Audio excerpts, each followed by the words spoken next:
Terima kasih Anda masih bersama kami di Pemuda Indonesia Bicara.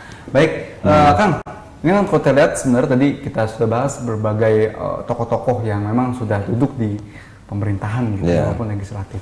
Tapi sebenarnya masih ada nggak sih tokoh-tokoh yang belum bermunculan nih, tapi nanti mungkin bisa bermunculan di saat 2018. Apakah mungkin efeknya akan seperti itu? Sehingga calon-calon yang sekarang ini masih belum terlihat nih ya akan menjadi calon kuat nanti bupati bisa melawan kader-kader yang memang sudah lama bermain di Bogor. Betul. Ya, untuk saat ini ada beberapa personality atau person di Kabupaten Bogor yang emang layak untuk menjadi bupati.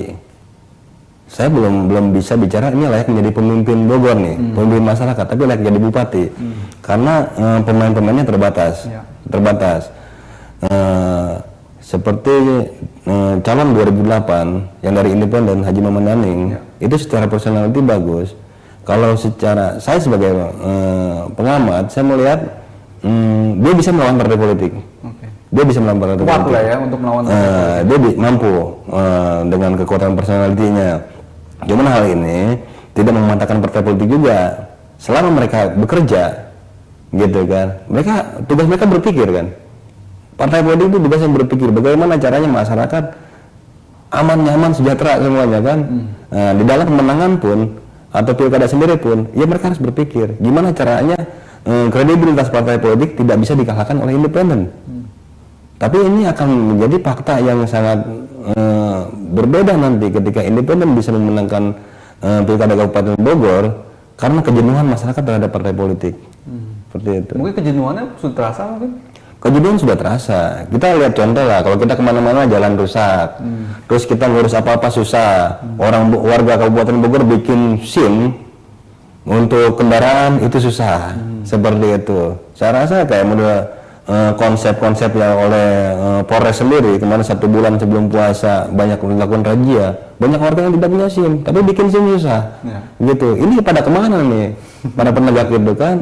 Seperti itu. Jadi ada sebab dan akibatnya sebenarnya. Sebab dan akibat, betul. Yang terjadi seperti apa? Tapi kita lihat dulu belakangnya seperti apa yang sudah dilakukan dan kemudahan tadi akses untuk masyarakat. Nah kita tahu juga sebenarnya ini Kabupaten Bogor sangat luas. Ada yang memang seperti di Rumpin sana, di Tenjolaya sana.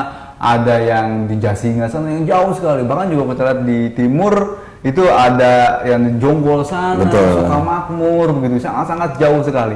Nah terkadang mereka sangat sulit sekali untuk mendapatkan akses begitu ya, kartu-kartu yang memang dalam masyarakat lingkungannya begitu. Nah, apakah harus ada terobosan-terobosan baru oleh pemerintah sehingga memang kemudahan-kemudahan akses itu bisa didapatkan oleh warga-warga yang jauh sekali dengan pusat ibu kota? Apakah perlu dilakukan atau harus adanya pemekaran itu tadi Bogor Timur dan Bogor Barat? Ya, saya rasa kita nggak perlu merubah aturan. Perda kabupaten udah bagus, tapi pelaksana perdanya ini yang belum maksimal atau mereka nggak ngerti seperti itu. Akhirnya terbentuk konspirasi, pekerjaan-pekerjaan yang harusnya mereka lakukan itu tidak dilakukan, gitu. Akhirnya mereka menguasai media Kabupaten Bogor itu saya lihat itu mereka bikin berita positif terus seperti itu. Akhirnya kewajiban para birokrat ini, para pelaku pemerintah Kabupaten Bogor ini tidak dijalankan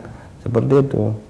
Apakah media-media juga nih akhirnya juga sudah ada pemetaan nih ke partai-partai kemana begitu? Mungkin bisa jadi seperti itu. Ini bisa yang terjadi ya di Kabupaten Bogor ya. Kalau kita lihat tadi berita-beritanya tentang yang positif terus gitu, sehingga memang kerusakan-kerusakan termasuk yang terjadi di Kabupaten Bogor ini tidak ter-up gitu ya oleh media-media yang ada di Bogor ya. Ini seharusnya peran media juga termasuk Presiden TV juga. Secara personal ya kita lihat baik juga tokoh-tokoh muda akhirnya yang mungkin mencoba keberuntungannya ini kadang-kadang keberuntungan untuk menjadi bupati. Banyak tokoh-tokoh muda yang akhirnya sudah mulai terlihat nih untuk mencoba turun nanti di 2018. Apakah memang dibutuhkan tokoh-tokoh muda untuk memimpin Bogor sehingga adanya energik begitu untuk bisa memimpin Bogor? Ya sebenarnya itu sangat dibutuhkan sekali untuk orang-orang muda ini. Yang dibutuhkan dari orang muda adalah semangat untuk mendobrak seperti itu. Jadi pemuda yang benar-benar idealis, yang bisa mendobrak sistem yang emang seharusnya dilakukan tapi tidak dilakukan. Saya lihat pemuda-pemuda Bogor pun, ini pemerintah akhirnya membentuk sebuah image, semua organisasi, baik partai politik, organisasi massa, OKP, atau LSM, serta media, itu pro pemerintah semua. Dan di sini tidak ada yang mengkritisi pemerintah. Kita butuhkan pemimpin Kabupaten Bogor, yang mudah-mudahan yang tua masih ada nih. Gitu. Kalau yang tua tidak ada, kita harus ada orang muda yang bisa mendobrak itu. Ada tidak sih sebenarnya? Saya kira masih ada. Cuman karena etika politik di Kabupaten Bogor ini yang membuat orang idealis menjadi kompromistis. Seperti itu. Apa sebenarnya yang terjadi? Ya karena jaringan Bogor ini masih kuat, jaringan lamanya masih kuat. Gitu. Contohnya? Ya contohnya seperti ini Bupati Bogor mantan yang sekarang di Bandung, itu tetap pemikirannya masih berjalan di Bogor, masih dijalankan, dan ini jangan dibiarkan seperti itu. Itulah salah satu contohnya begitu. Betul. Wah, jadi memang luar biasa sekali tentang stabilitas politik di Bogor nanti. Tapi kalau kita lihat nih masih ada 1,5 tahun lah ya menuju pilkada 2018. Kira-kira apa sih yang harus dilakukan pemerintah saat ini dan oleh elit politik saat ini kalau kita lihat Kang Burhan, sehingga memang nanti 2018 pilkada serentak terutama di Bogor ini bisa berjalan dengan baik dan minimal begitu ya, angka golput tidak terlalu tinggi dan juga money politiknya juga jangan terlalu banyak juga nih kan begitu. Kira-kira apa yang harus dilakukan oleh para elit politik nanti? Jadi para elit politik kembali kepada anggaran dasar organisasi masing-masing. Seperti partai politik punya anggaran dasar dan anggaran rumah tangga dijalankan dengan baik, pemerintah pun ada perda dijalankan dengan baik, seperti itu, sehingga masyarakat pun tidak kesulitan untuk menyampaikan aspirasinya, seperti itu. Saya rasa ini masyarakat yang sekarang takut untuk mengapresiasikan tadi aspirasinya, atau sudah malas dengan masyarakat sudah jenuh.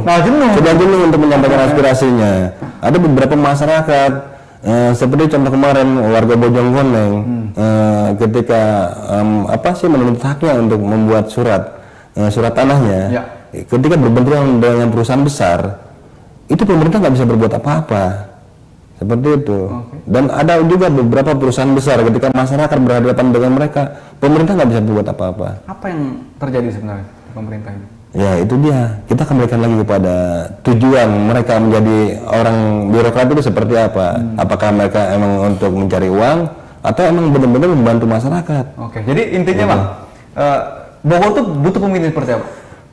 Bogor butuh pemimpin yang tegas, yang transparan, yang berani, dan satu lagi yang berbudaya. Berbudaya. Karena untuk budaya Bogor ini memang budaya masih sangat kental sekali. Ya, betul. Baik, luar biasa. Kita tunggu nanti Kang Burhan bagaimana elit politik juga tokoh-tokoh yang mungkin bisa memimpin Bogor nanti minimal jadi bupati ya, bukan jadi pemimpin dulu ya, karena hasil yang baru kita lihat. Tapi bisa bermunculan dari independen kah atau mungkin dari elit politik kah? Kita lihat bagaimana bisa membenahi Kabupaten Bogor ini, dan targetnya Kabupaten Bogor termaju di Indonesia nih ya. 2018. Kita lihat sebenarnya bagaimana nanti ya. Terima kasih Kang Burhan atas waktunya, sukses terus ya, dan pemirsa demikian sudah berjumpa kita dalam episode kali ini. Kita ketemu lagi di lain kesempatan. Saya Nurholis Fadillah beserta kru yang bertugas pamit undur diri. Terima kasih dan sampai jumpa.